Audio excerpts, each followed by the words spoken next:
Derecho al diálogo, un espacio de difusión y promoción de los derechos humanos, con entrevistas, opiniones, noticias y música. Derecho al diálogo, una iniciativa de las organizaciones sociales que integran las mesas de diálogos en el Senado. Conducido por Lía Méndez y Gabriel Bulgacho.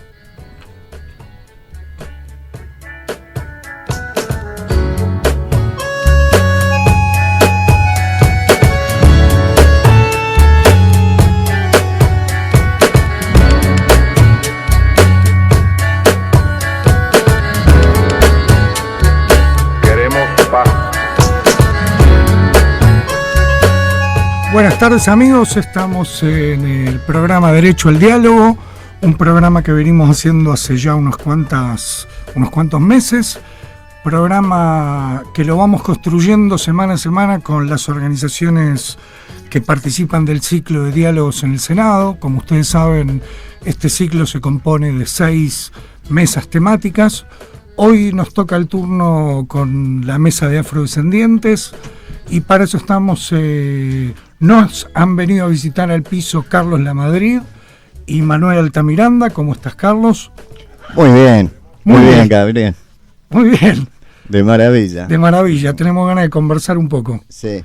¿Cómo estás, Manuel? Muy bien, aquí estamos agradecidos de la oportunidad de estar en la radio de la Biblioteca del Senado. Y bueno, acá compartiendo con amigos como Carlos Lamadrid, otro afrodescendiente, en este caso... un afrodescendiente nacional de pura cepa, como el amigo Lamadrid, que con una familia realmente histórica. Ah, porque vos, Manuel, sos uruguayo. Exactamente, yo vengo de Uruguay, también de otra familia afrodescendiente. ¿Nacido en dónde? Nacido en Montevideo. ¿En el año? Año 1961. Ajá. Tuve la buena fortuna de que a los 6 años me subiera a un escenario a bailar candombe. Ya, de chiquito. Claro, o sea, todavía no bajé. Todavía no bajaste. Muy bien, Carlos, ¿vos sos argentino? Sí, soy... ¿Nacido en? Mirá, yo nací en Chacabuco y Belgrano. ¿En Capital? En Capital. En la ciudad de Buenos Aires. Sí, en Montserrat.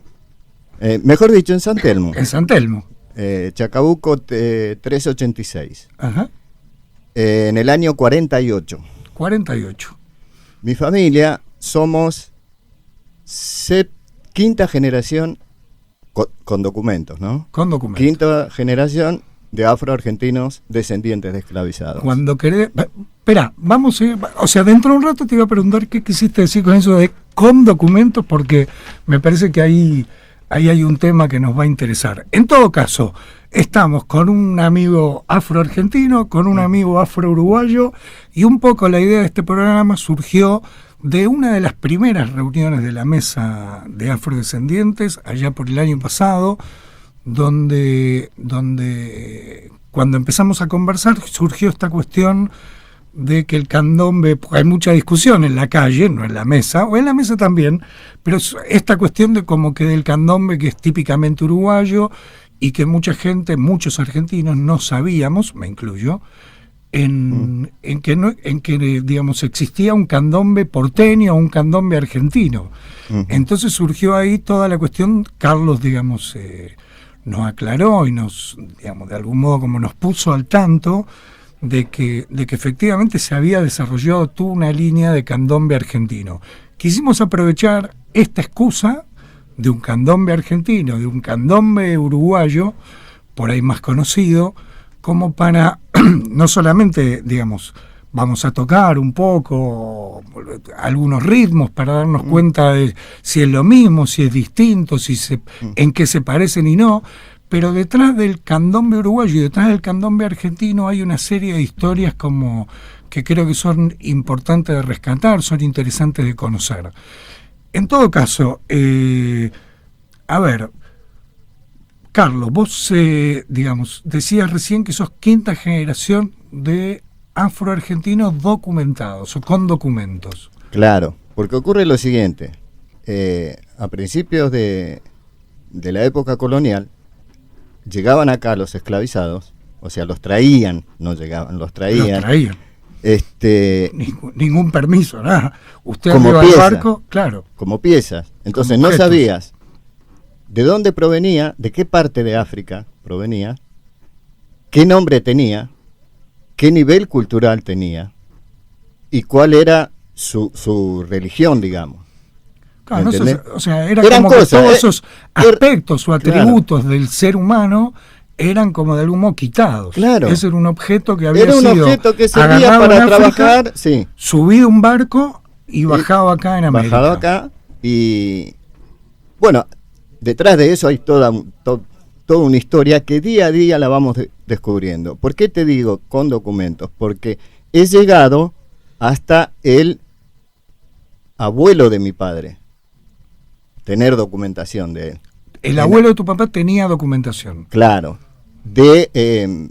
o sea, la he conseguido por intermedio de una iglesia, que yo supongo que debe haber, porque en las iglesias, por lo general, se los hacía bautizar. Claro, se los cristianizaba. Claro, entonces inclusive ahí lo escribían. Claro, entonces ahí aparecía el nombre, seguramente el nombre del dueño, ¿no? Sí, claro. Pero te digo, inclusive para subirlo a los barcos, resulta que los bautizaban.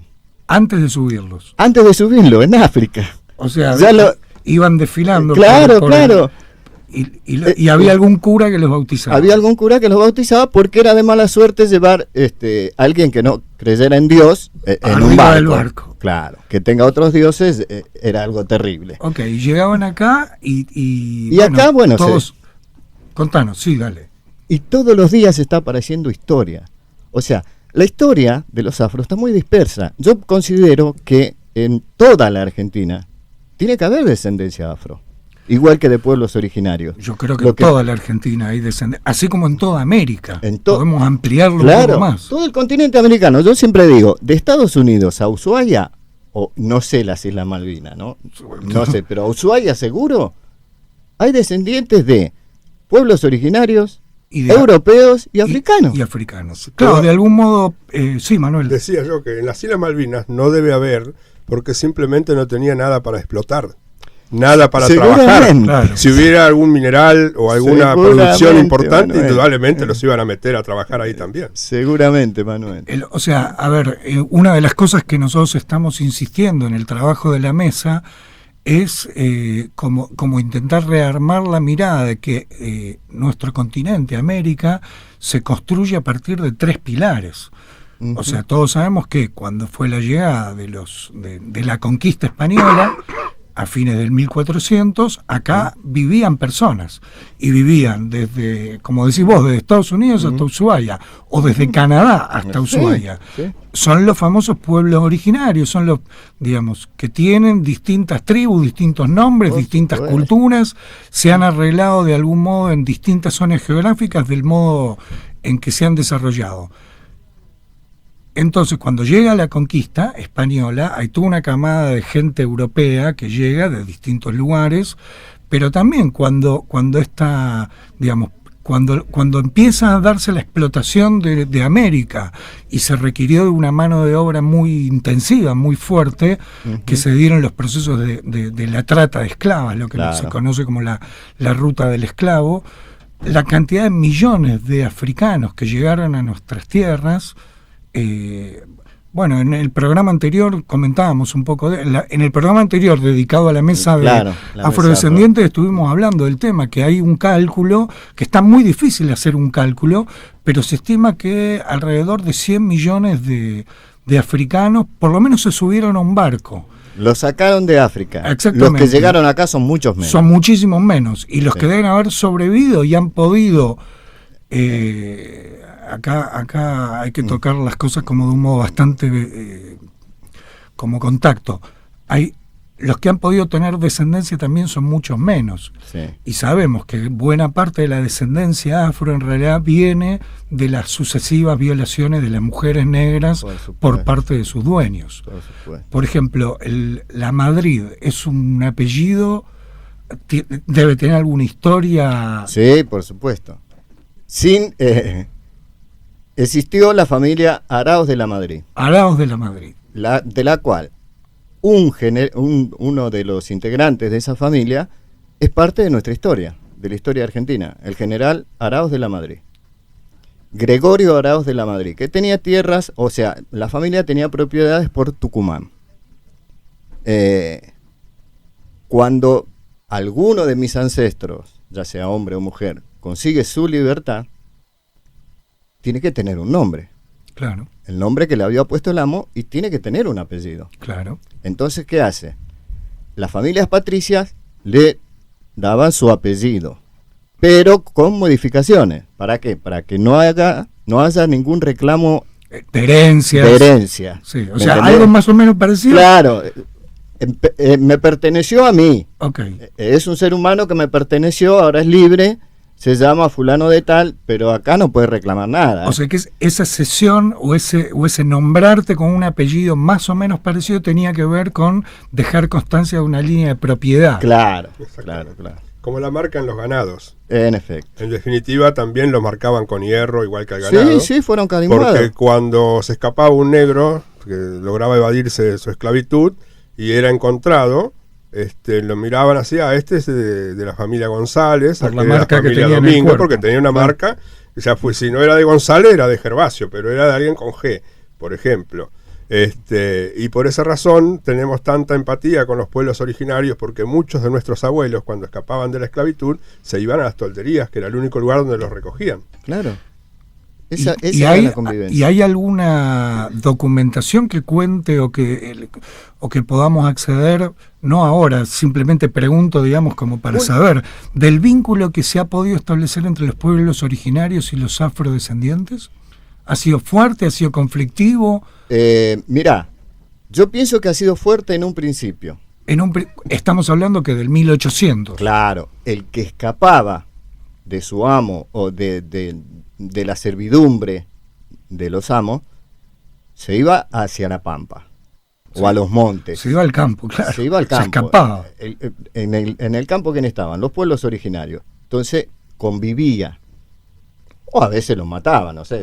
Pero te digo, hubo una relación más humana, más acorde entre el pueblo originario y el africano. ¿Por qué? Porque casi tenemos la misma cultura, respetamos la naturaleza, respetamos al otro. Hay aspectos culturales comunes. Claro, muy comunes. Entonces, yo pienso, una opinión mía personal, yo pienso que ha habido una mayor comunicación entre estos dos grupos que entre este tercer grupo que los oprimió, los maltrató, claro, violó.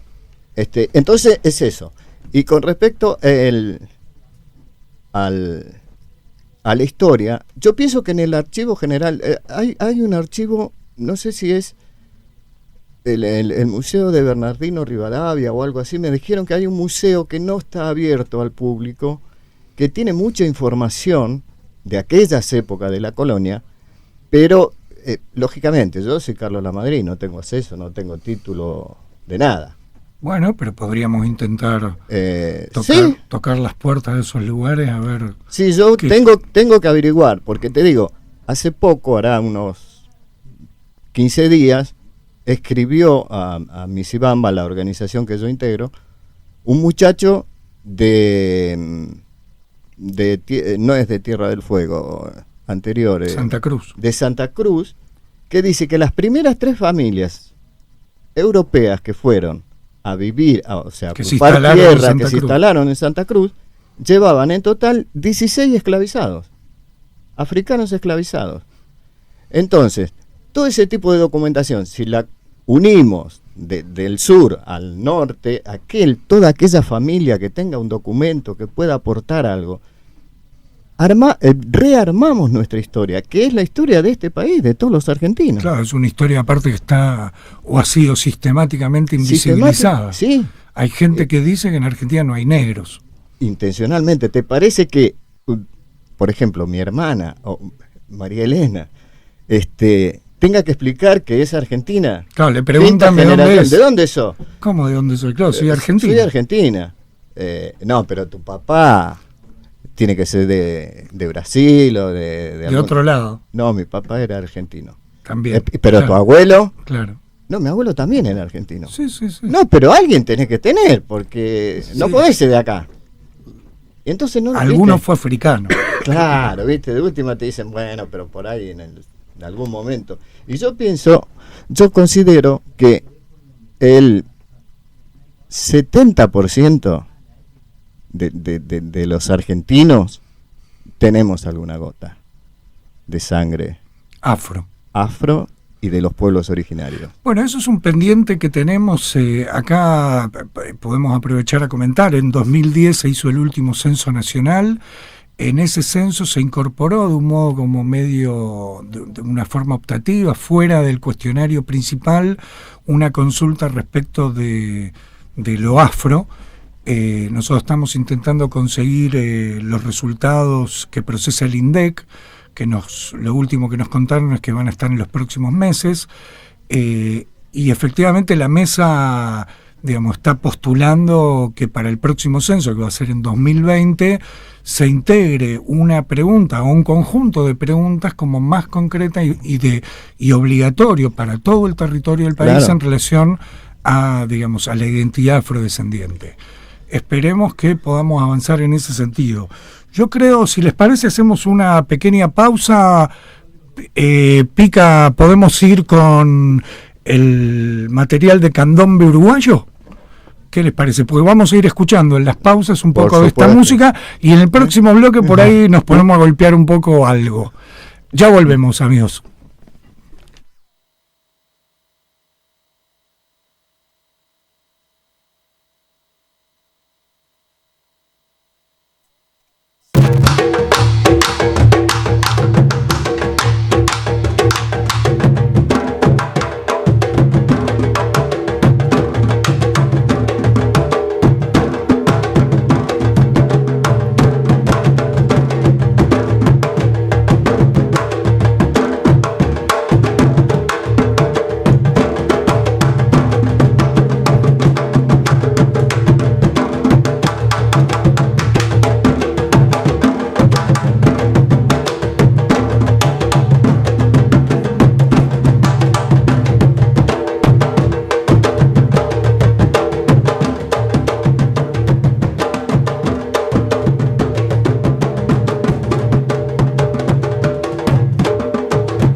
BCN Radio.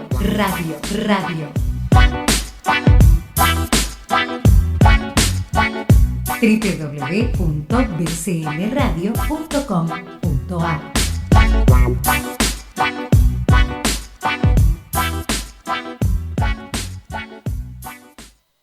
Hoy vas a descubrir que el mundo es solo para ti, que nadie puede hacerte daño, nadie puede hacerte daño. Hoy vas a comprender que el miedo se puede. Hola, te invitamos a que todos los martes a las 14 horas escuches Historia de Mujeres. Un programa que recorre la vida de mujeres destacadas. Te esperamos, somos Analía Bianchi y Mariana Cachia por BCN Radio, la radio de la Biblioteca del Congreso.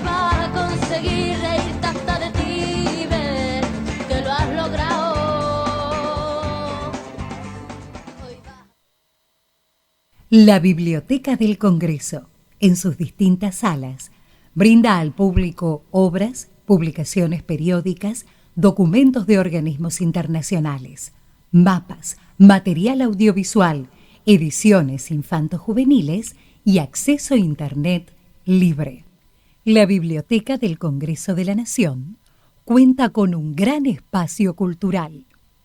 El mismo se encuentra abierto a todo público, con áreas destinadas a exposiciones de plástica, historieta, fotografía y murales.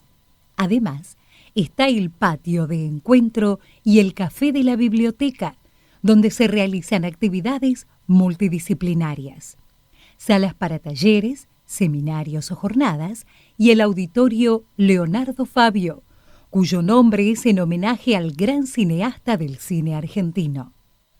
El mismo cuenta con tecnología 3D y capacidad para 130 personas. Allí se proyectan los ciclos de cine, conciertos, conferencias y presentaciones de libros, entre otras actividades.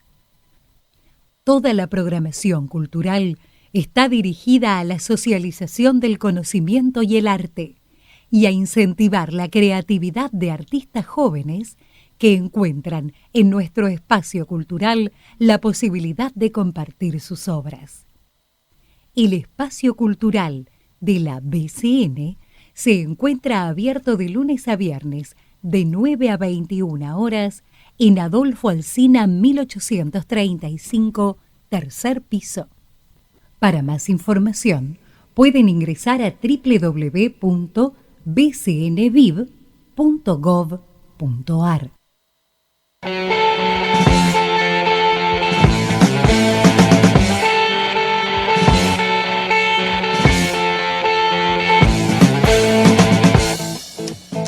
Seguí escuchando bcnradio.com.ar, la radio de la Biblioteca del Congreso de la Nación. Amigos, estamos de nuevo en este programa dedicado a la mesa de afrodescendientes. Les cuento, pueden comunicarse con nosotros por mail al correo derechoaldiálogo@gmail.com.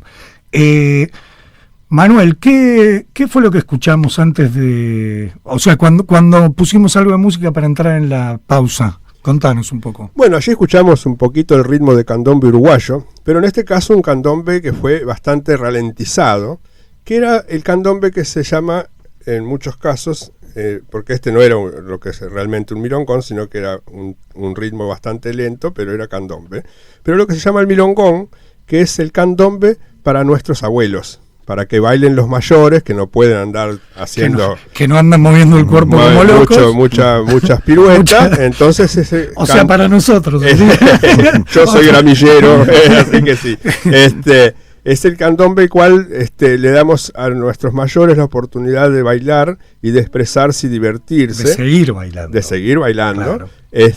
Y sobre todas las cosas, en las comparsas de candombe, el gramillero, que es el señor mayor, el hombre viejo, y la mamá vieja, que es la dama que va vestida con ropas como las lavanderas. Que son dos figuras. Dos figuras emblemáticas y la más importante del candombe uruguayo, junto con el escobero, que hoy se llama escobero, antiguamente era el bastonero el que dirigía la comparsa, y la mamá vieja y el gramillero surgieron a partir de la muerte de los reyes Congo en Uruguay, de los viejos africanos que murieron en la última mitad del siglo XIX, que eran, cuando salían los negros a tocar, llevaban a estos hombres y mujeres ancianos, los más africanos más viejos, que posiblemente no fueran reyes ni nada, simplemente les nombraban como reyes por su ancianidad, por respeto a su edad, y los mostraban al pueblo y cantaban y bailaban al ritmo del tambor. Cuando estos últimos africanos murieron, los representamos con el gramillero y la mamá vieja.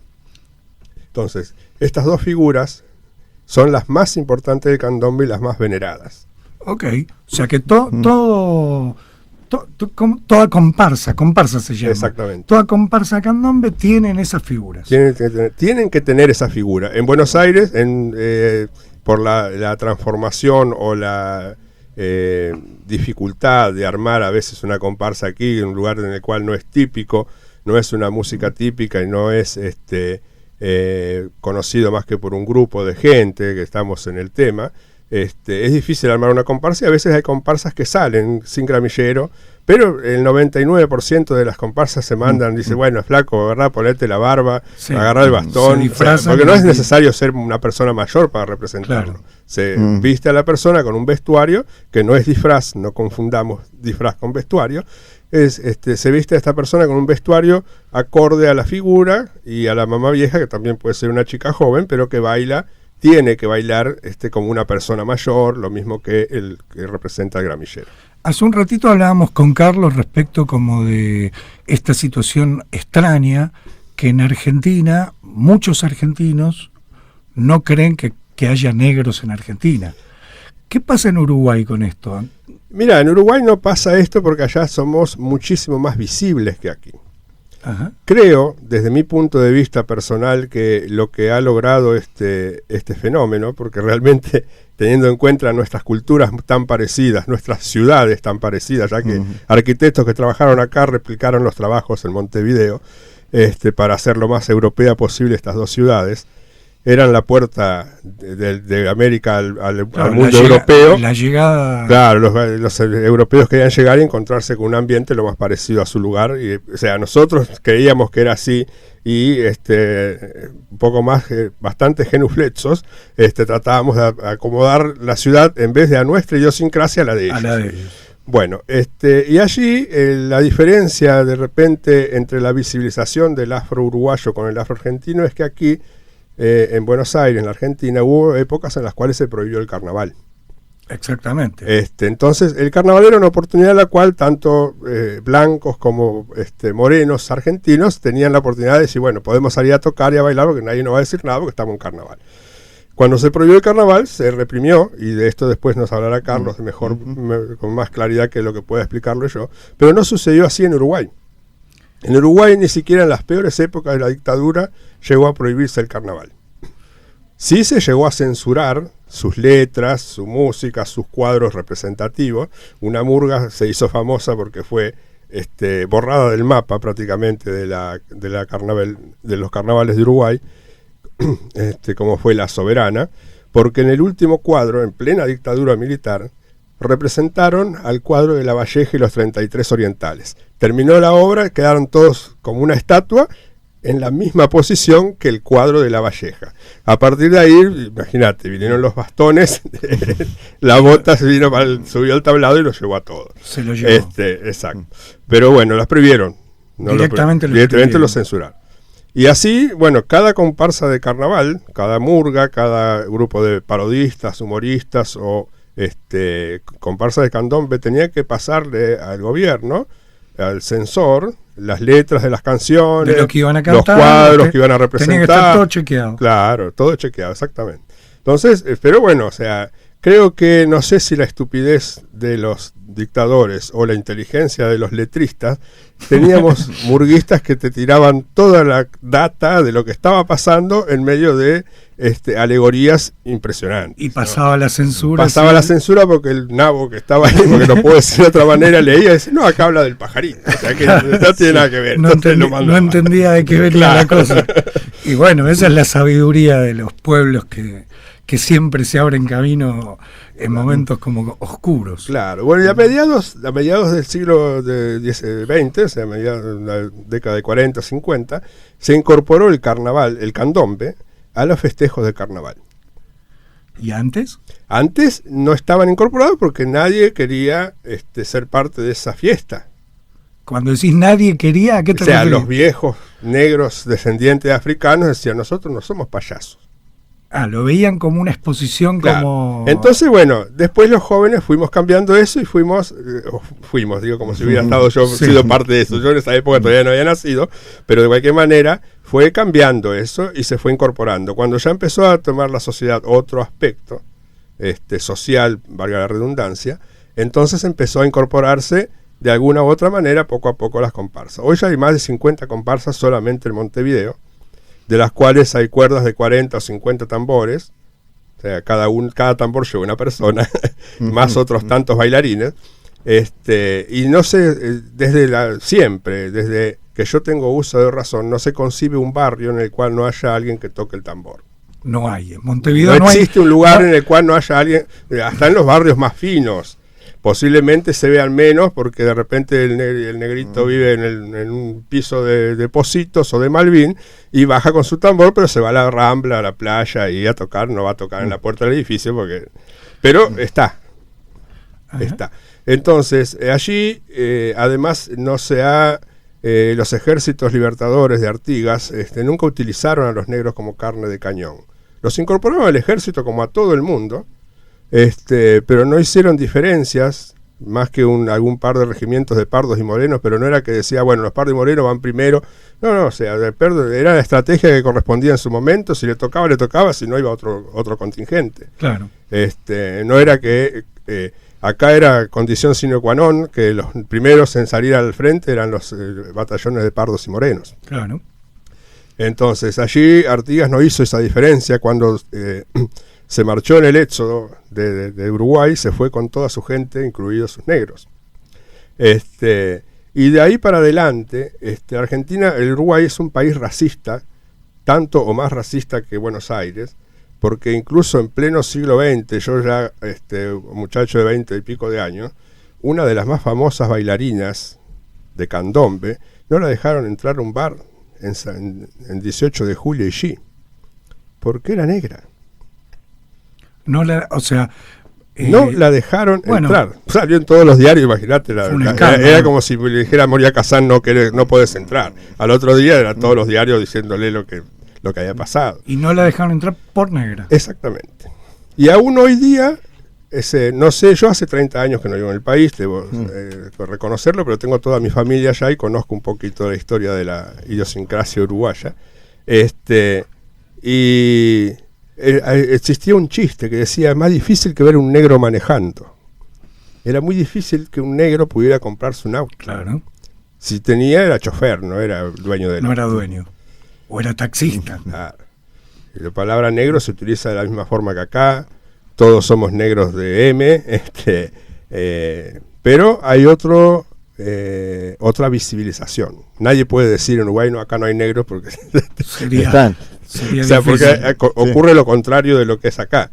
Acá de repente de 100 negros que veas en la calle vas a empezar a ver y decir, bueno, encontramos 4 o 5 argentinos, los demás son uruguayo, brasilero, muchacho africano, colombiano. En Uruguay es al revés, de 100 negros encontraron 98 uruguayos y 2 que pueden venir de afuera porque pasaban por ahí. Porque estaban de paso. Amigos, si les parece, vamos a ir a una nueva tanda y nos queda la parte más jugosa de este encuentro para cuando volvamos en unos poquitos minutos. Vamos, Pica.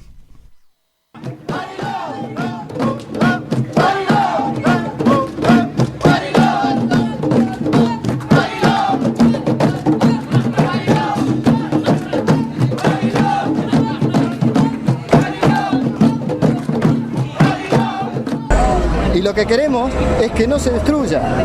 Después de los años 70 no se pudo solventar los gastos, porque esto cuesta mucho. Es un lugar adentro, es muy grande, es muy importante.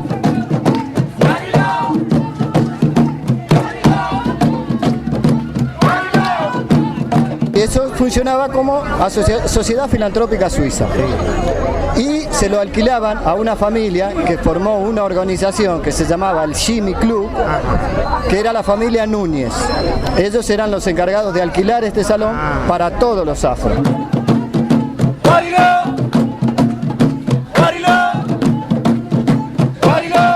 El propietario, supongo que quedarán algunos socios, y ellos aparentemente tuvieron la intención de vender este lugar para que se construyan cocheras y oficinas.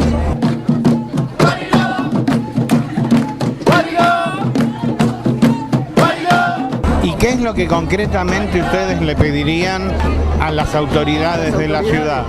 Que se hagan cargo de este lugar y lo abran como un edificio cultural, inclusive que lo habilite como museo histórico afroargentino.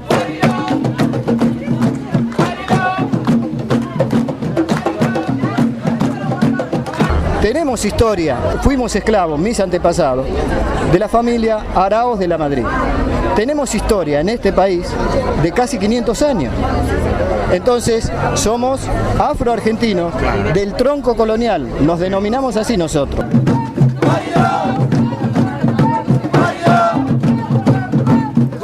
Como al tener 500 años somos afroargentinos, muy argentinos. Tanto Belgrano como San Martín han tenido soldados afro. Muchísimo. Entonces, ¿por qué no figuramos, por ejemplo, en la escuela primaria o en la escuela secundaria? Recién se enteran que ha habido soldados esclavos o escritores de música esclavos, descendientes de esclavos, recién en la facultad. Y si uno tiene ganas de investigar, si no, tampoco te la da, no hay una materia. Entonces eso queremos que sea incluido. Bueno, muy amable, ¿eh? Gracias a ustedes por la difusión que nos dan. Gracias.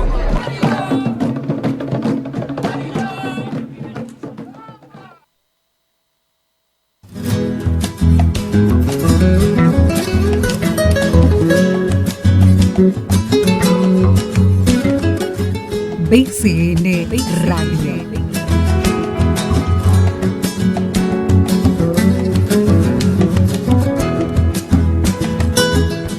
Una voz federal desde el Congreso de la Nación. Temprano el gallo cantor, el sol sale en la misión. La Biblioteca del Congreso, en sus distintas salas, brinda al público obras, publicaciones periódicas, documentos de organismos internacionales, mapas, material audiovisual, ediciones infanto-juveniles y acceso a Internet libre. La sala de referencia de la Biblioteca del Congreso asiste al lector en la búsqueda de información. Las consultas pueden realizarse personalmente, vía email o telefónicamente. Este servicio dispone de diccionarios, enciclopedias generales y especializadas, anuarios, guías, repertorios biográficos, bibliográficos y jurídicos. Su horario de atención es de lunes a viernes de 8 a 24, sábados y domingos de 10 a 20 horas. Hipólito Yrigoyen 1750. Para más información, pueden ingresar a www.bcnviv.gov.ar.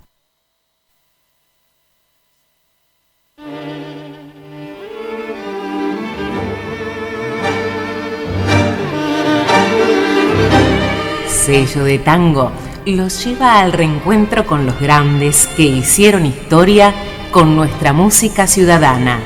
Ayer, hoy y siempre, convocando a las nuevas generaciones, recorriendo toda la ciudad con sus bares notables y lugares de encuentros que marcaron una época.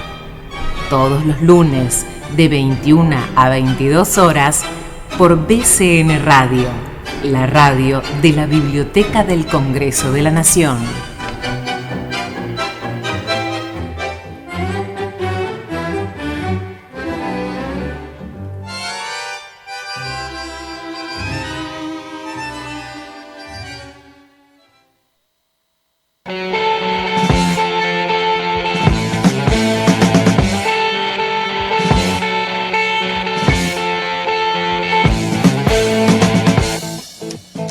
Seguí escuchando bcnradio.com.ar, la radio de la Biblioteca del Congreso de la Nación. Amigos, de vuelta en Diálogos en el Senado, esta vuelta con la mesa de afrodescendientes. Carlos, contanos, ¿qué estábamos escuchando? ¿Qué fue lo que escuchan? ¿Qué fue el audio que escuchamos? El audio que escuchamos recién fue en un momento que hace 2 años atrás, en el inicio del intento de demoler la Casa Suiza, con mi hermana, hace un grupo de amigos y vecinos y la gente de Basta de Demoler, decidimos hacer un reclamo. Entonces, frente a esa casa, tocamos candombe porteño o de Buenos Aires, que es diferente al uruguayo. Casa Suiza, para nosotros, para los que no saben, fue una especie de antro, claro, de los afrodescendientes. Casa Suiza queda en Rodríguez Peña y Sarmiento. Sarmiento, a 2 cuadras del Congreso de la Nación. 2 cuadras del Congreso. ¿Y qué pasaba ahí en Casa Suiza? Casa Suiza se utilizó durante más de 50 años, o casi 50 años, como para festejar los afro-argentinos el carnaval. O sea, nuestras familias se encontraban ahí, posiblemente no se habían visto en meses o en años, o en un año, pero sabían que si en los carnavales iban a la Casa Suiza, ahí algún pariente iban a encontrar. Entonces era encontrarse con familiares, con sobrinos nuevos, el novio de la nena de, sí, cosas así. O la novia del nene. Claro, entonces nos encontrábamos con la familia y ahí, bueno, nos enteraron de cómo andaba, qué podíamos ayudar, cómo podía seguir esto. Y era lo que nos mantenía dentro de aquella, digamos, de aquella forma tribal. Ajá. que que tenían nuestros ancestros. O sea que la Casa Suiza fue un lugar emblemático de encuentro de encuentro las de los familias afrodescendientes. Era la fogata donde se reunía la tribu. Sí. Sí. ¿Y qué pasó hoy con la Casa Suiza? Y hoy la Casa Suiza es un edificio que la intención es, la gente que lo compró, quiere hacer un edificio de 7 pisos de alto con 3 cocheras de subsuelo. Y o sea, como un emprendimiento inmobiliario, claro, un negocio. Y acá en Congreso, ¿te imaginas? Se lo van a sacar de la mano. Es un montón de dinero. Entonces, ¿quién le va a dar bolilla a 4 negritos que van a tocar el tambor? Pero en ese momento la pudimos parar, porque había ciertos legisladores que se movieron, y bueno, por lo menos mandaron cartas de adhesión, que fue la que leímos ahí, y se pudo... Se frenó un poco. Claro, hubo una medida cautelar, pero luego el gobierno porteño... del amigo Macri. Claro, entre gallos y medianoche, apareció que había que demolerla. Y efectivamente ya fue demolida. Está en eso. Ya han tapado la fachada, la han dejado, o sea, han roto las ventanas, puertas. Con esta lluvia, con la humedad, se deteriora y es imposible. Nosotros pedíamos en ese momento que por lo menos se mantuviera como lugar cultural. Claro. O que se hiciera un museo de los afroargentinos o de la cultura afro. En ese caso el gobierno de la ciudad no aceptó. No aceptó. Era más conveniente para ellos un negocio inmobiliario que mantener la cultura de este país y parte de la historia de este país, porque en ese lugar hay más de 50 años de historia afro. Sí, claro. Entonces, demolerlo para ellos era mucho más conveniente que dejárselo a estas personas que hicieran un lugar cultural. Claro. Amigo, yo les propongo lo siguiente. Nosotros tenemos mucha confusión respecto de este asunto de si el candombe es de acá, es de allá, de esta orilla, de la otra. Creemos que es todo lo mismo, todo exactamente igual. ¿Cómo podemos hacer para diferenciar el tema del candombe uruguayo con el candombe porteño? Y quiero que nos cuenten las historias que hay detrás, digamos, de la utilización de estos diferentes candombes como estrategia de supervivencia que han, digamos, que han implementado estas familias, estos grupos. Bueno. ¿Por dónde empezamos? Como quieran. Si querés empiezo yo. Dale. El candombe porteño. Quiero aclararles, perdón, antes de empezar el programa yo veo a Carlos, nos encontramos acá en el 4º piso, con Manuel nos encontramos abajo, yo no veo tambores por ningún lado, no veo conga, no veo nada. Entonces le pregunto a Carlos, ¿pero no vamos a hacer un poco de música? Y me dice, nosotros podemos tenés una cajita de fósforo, hacemos música, nos sacamos los zapatos, hacemos música, tocamos, bueno, vamos a aprovechar que esta mesa, para hacer un poco de algo. Sí. Bueno, seguro. Te explico un poco el por qué la mayoría piensa que no existe un candombe porteño o de Buenos Aires. Porque en el 1880 comienza con el gobierno de una élite que había viajado a Europa y volvió de allá con la mentalidad de que Argentina era blanco-europea. Se comienza a marginar, o sea, no a marginar, sino a negar ya lisa y llanamente al negro como integrante de este país. Se prohíben los candombes, se prohíben que participen en las misas, porque ellos quedaban afuera y tocaban sus tambores, por ejemplo, en la iglesia de San Baltasar, en la fiesta de San Baltasar. Se prohíben se comienzan a prohibir los carnavales.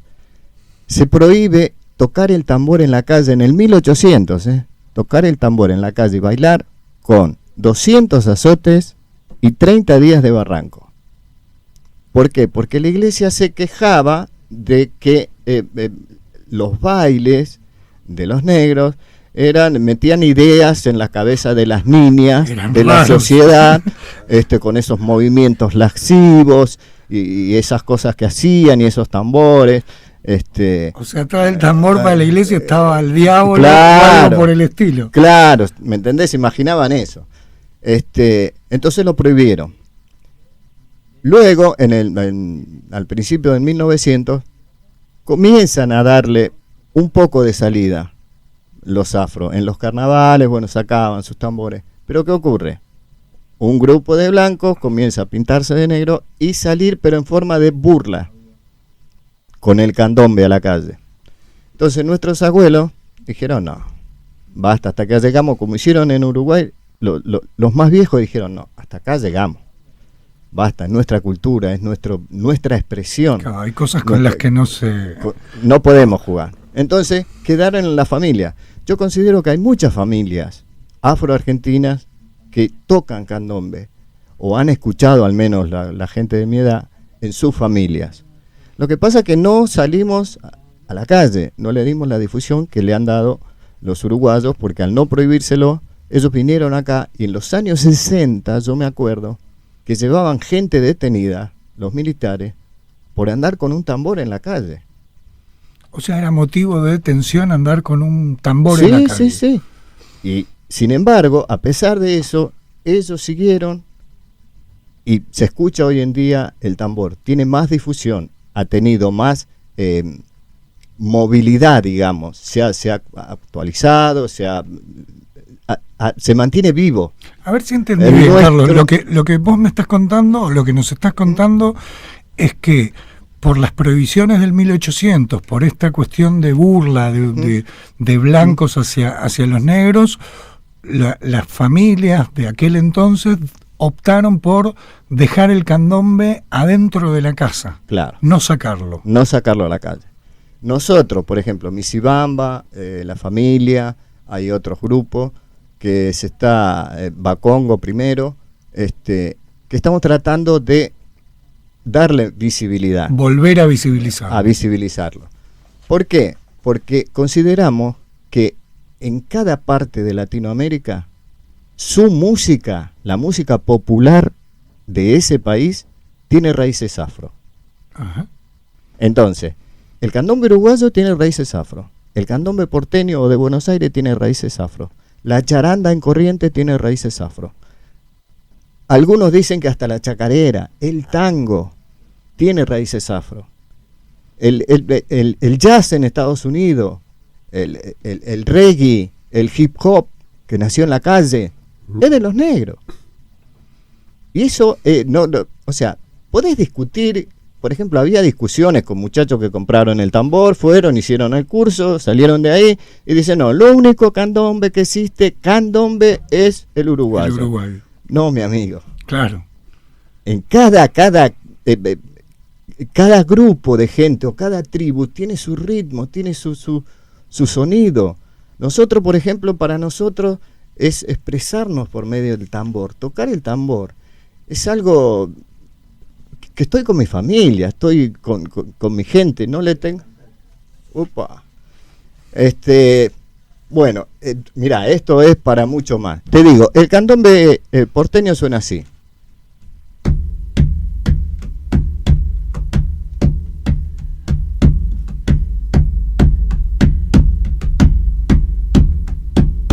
Misibamba yo yo, misibamba yo yo, misibamba yo yo, misibamba yo yo, misibamba, misibamba yo yo, misibamba yo yo. Ambia kumpusi misibamba, misibamba lava. Sambia kumpusi misibamba, misibamba lava. Misibamba yo yo. Misibamba yo yo. Este es un candombe porteño en lengua kikongo que viene desde, o sea, mis abuelos lo aprendieron de sus abuelos. Ok, vamos a ver qué ha pasado del otro lado del charco. Del otro lado pasaron, como dijimos, una visibilización mucho más visible, valga la redundancia, pero siempre fue a través del candombe. Totalmente, permanentemente el negro está tocando el tambor. Es como no estar claro, presente en el mundo. Está en cualquier salón de billar, en el bar, y está.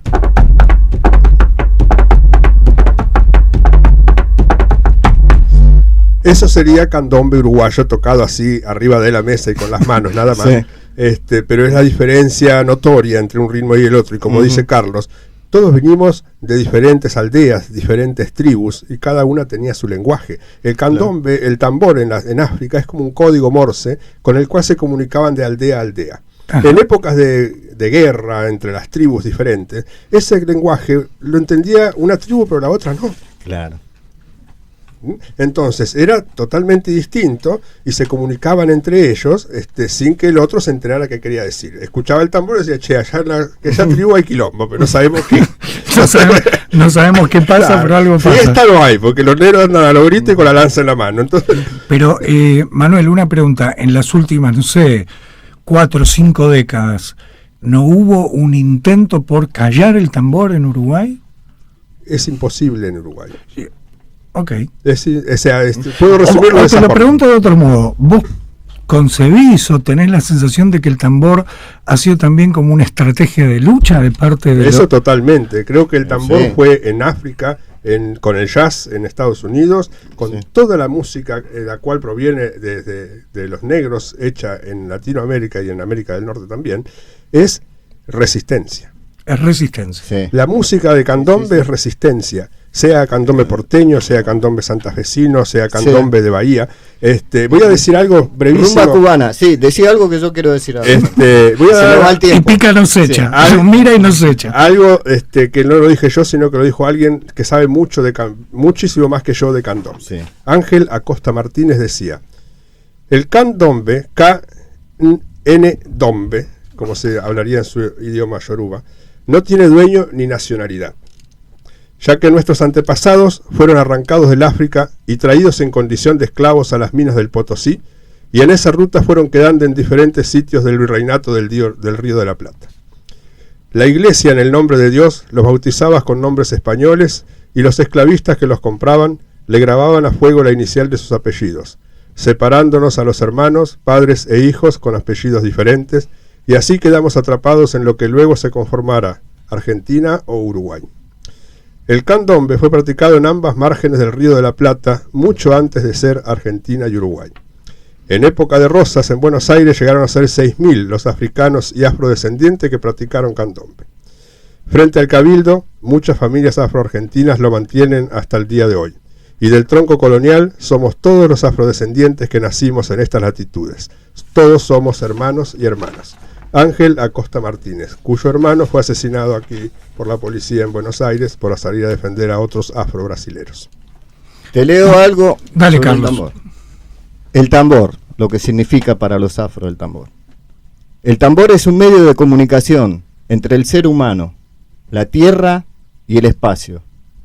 Es, junto a las palmas, el primer interlocutor de sonido que hacen que la palabra tenga desde su fonética un verdadero medio de entender el comportamiento de cada comunidad. Muy interesante. Todos los pueblos, creo que en distintas latitudes y en distintas situaciones, tienen en algún momento de su historia, más o menos larga, que encontrar elementos que les sirvan como estrategia de supervivencia y como elementos de mantención o de profundización de la identidad, porque deben ser las dos cosas. Pasó en Escocia con la música que bailan, que no utilizan las manos, solamente los pies, porque como Inglaterra les prohibió sus danzas, tuvieron que hacerlo en lugares reducidos, apretados uno con otro, no había lugar para mover los brazos, entonces solamente movían los pies. Y hoy es lo que vemos como danzas celtas. Que solo con pies. Exactamente. Sí, ya te digo, para nosotros el candombe fue una forma de mantener nuestra cultura en nuestras casas. En Argentina hay todavía apellidos como San Martín, Belgrano, nuestro apellido, La Madrid, Garay, en Merlo, que todavía es una familia bastante grande, casi inclusive como la nuestra, y mantenernos unidos por medio del tambor. O sea, en cualquier reunión que haya un bautismo, un casamiento, menos un velorio, porque se ha prohibido, la iglesia prohibió el canto del angelito, que lo hacían nuestros antiguos. En los velorios no hay candombe. No hay candombe, pero antes había. Hago una salvedad. Hace muy poco tiempo falleció en el sanatorio donde yo trabajo Álvaro Ferreira, Alvarito, para todos los amigos, y tuvimos la buena fortuna de acompañar el tambor. Yo no pude estar presente porque trabajaba, fuimos con toda la comparsa de tambores a acompañar en el momento del sepelio. Hay mucho.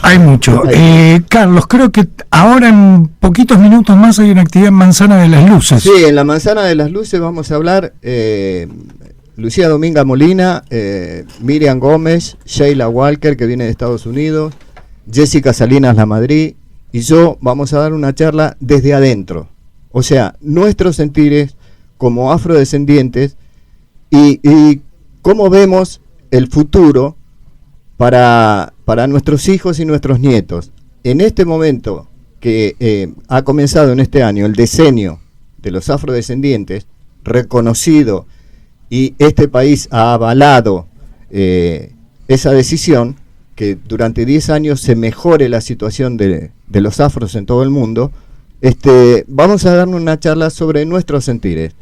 Es a las 17 horas en la Manzana de las Luces. O sea, ya, amigos, si andan cerca de Plaza de Mayo, si andan cerca de esa zona, Manzana de las Luces, si no me equivoco, está en Perú y Diagonal. 274. Perú 274, en un ratito nomás, de acá nos estamos yendo casi corriendo en helicóptero a Manzana de las Luces, nos vemos por ahí. Y con todos ustedes nos vemos el próximo lunes, ya ni me acuerdo con qué mesa, el lunes que viene Pica, extraordinario como siempre. Muchísimas gracias, nos vemos el próximo lunes. Muchas gracias, Pica. Gracias a toda la audiencia.